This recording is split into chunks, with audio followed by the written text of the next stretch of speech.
Hello, this is day 7 of my trip to Israel, and I am at the Garden Tomb, one of the locations where it's believed that Jesus was crucified and buried and where he rose again. And this is what is believed to be the entrance to the tomb if it occurred here in the garden. And I'm going to take you inside at this point.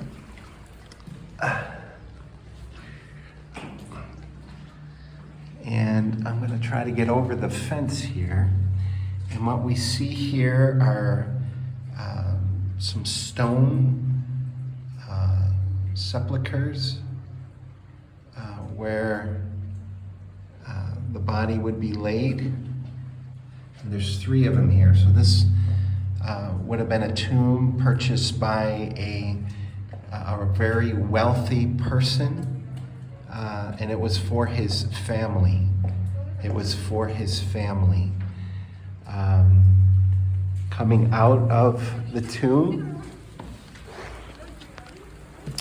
off to the left was what is again believed to be Golgotha, or the place of the skull.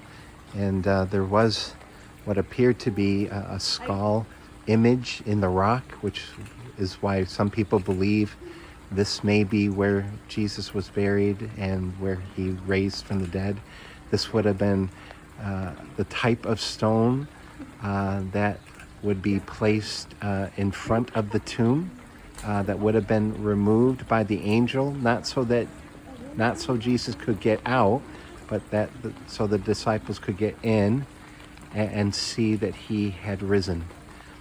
And so we went to the other place as well today, the Church of the Sepulchre, where it's another possible location where Jesus was crucified and buried and where he rose again.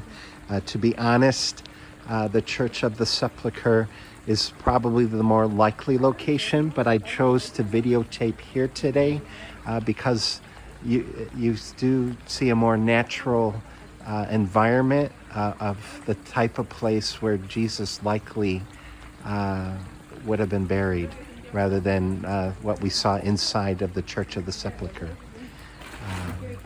So the good news is when we walked into both tombs, there was no body there. Jesus has risen from the dead, and that's the important thing. We've come here today really to see nothing, because the tomb is empty. Jesus is alive.